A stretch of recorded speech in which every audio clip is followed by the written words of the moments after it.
Tentang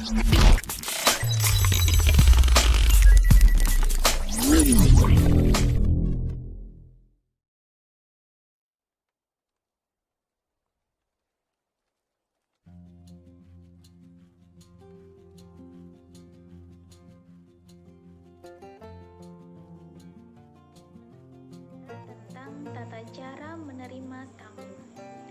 Tamu kantor itu sendiri adalah seseorang atau sekelompok orang yang datang ke sebuah perusahaan untuk kepentingan tertentu. Tamu ada etika-etika yang harus kita ketahui. Untuk orang sekretaris juga harus mengetahui dan memahami sifat, kedudukan, atau pangkat dan perilaku tamu yang datang ke kantor.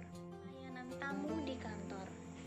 Pada prinsipnya, semua karyawan harus dapat bertindak sebagai penerima tamu. Kita berbicara tentang tata cara menerima tamu. Tamu kantor itu sendiri adalah seseorang atau sekelompok orang yang datang ke sebuah perusahaan untuk kepentingan tertentu.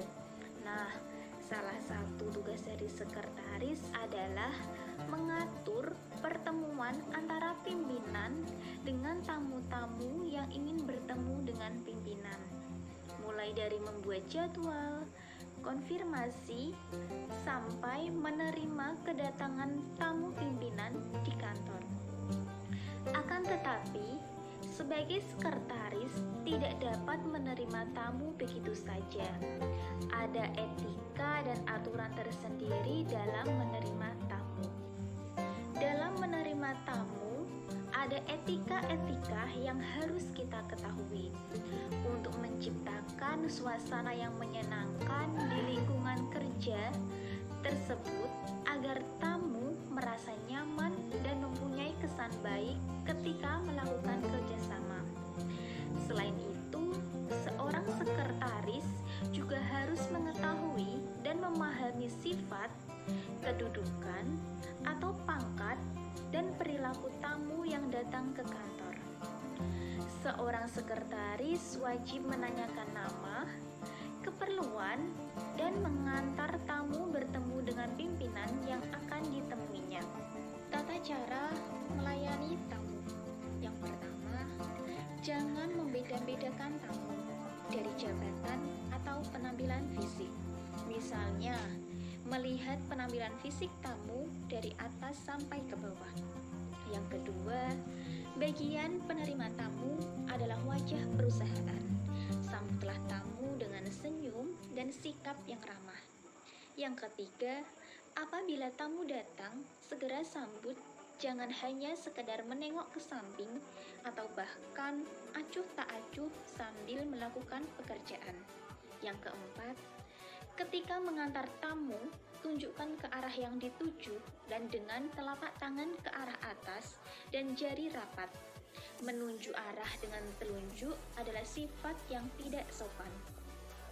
Yang kelima, ketika mengantar tamu ke tempat tujuan, berjalan agak ke depan dengan posisi sedikit miring sambil sesekali menengok ke belakang untuk memperhatikan jalan tamu. Yang keenam, membukakan pintu untuk tamu. Kalau pintu bergerak ke arah dalam, kita sebagai sekretaris masuk terlebih dahulu, kemudian dorong atau buka pintunya, lalu persilahkan tamu untuk masuk ke dalam. Dan apabila daun pintu bergerak keluar, buka pintu lebar-lebar dan persilahkan tamu untuk masuk terlebih dahulu. Yang terakhir, 7, tamu yang diterima biasanya dipersilahkan untuk masuk dan menunggu di ruangan yang sudah disediakan. Kemudian, cara pelayanan tamu di kantor.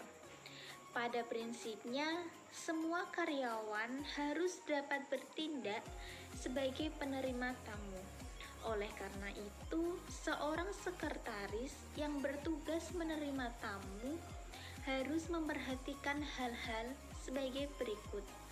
Yang pertama, seorang sekretaris harus mengetahui nama tamu, nama kantor, nama perusahaan, dan maksud kunjungannya. Yang kedua, memberikan kesan yang paling menyenangkan dan menunjukkan kesan tersebut agar terjalin goodwill yang baik. Kemudian yang ketiga, menyapa, menghormati, memberi bantuan dengan informasi yang tepat, dan memberikan pelayanan sebaik-baiknya secara wajar. Yang keempat, mengetahui dengan pasti hal yang boleh dan tidak boleh diberitahukan kepada tamu. Kemudian yang kelima, menghubungi pejabat yang lebih berhak menangani masalah yang dibawa oleh tamu sesuai dengan kebijakan kantor. Yang keenam, bila tamu terpaksa menunggu, ciptakan suasana yang menyenangkan.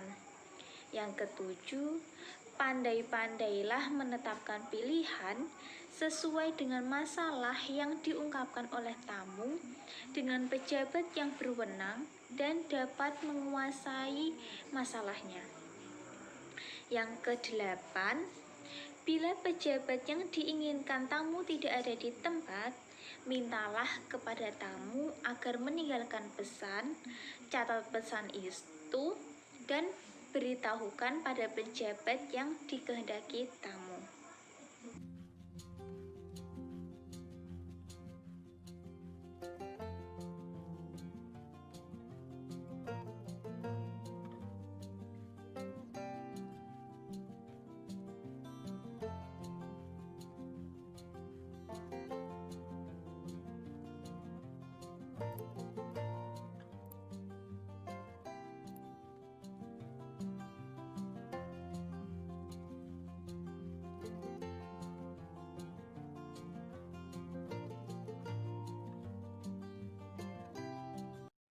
Selamat pagi, dengan saya Ulin Nikmah selaku sekretaris Bapak Adi. Ada yang bisa saya bantu? Selamat pagi, saya ingin bertemu dengan Bapak Adi selaku pimpinan PT Cemara Indah. Mohon maaf sebelumnya, dengan Ibu siapa dan dari PT mana? Perkenalkan, saya Selvi dari PT Citra Permata. Ada keperluan apa Ibu Selvi ingin bertemu dengan Bapak Adi? Saya ingin menawarkan kerjasama kepada Bapak Adi selaku pimpinan PT Cemara Indah. Apakah Ibu Selvi sebelumnya sudah membuat janji dengan Bapak Adi? Kebetulan saya belum membuat janji dengan Bapak Adi, Bu. Baik Ibu, saya cek terlebih dahulu agenda Bapak Adi untuk hari ini. Baik Ibu, silakan, saya tunggu.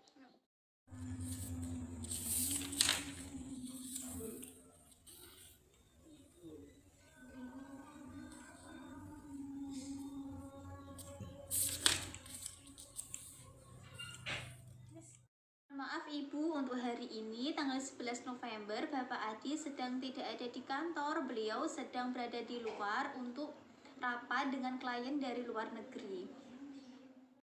Oh gitu ya, Bu. Iya Ibu.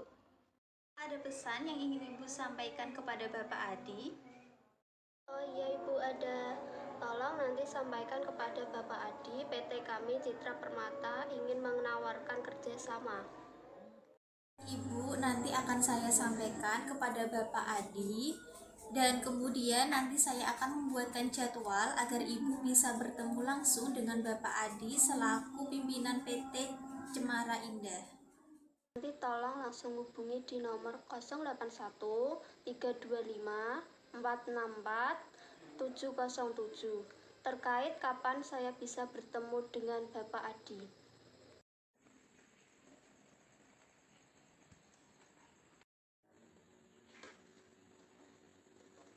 Baik Ibu, ada yang bisa saya bantu kembali?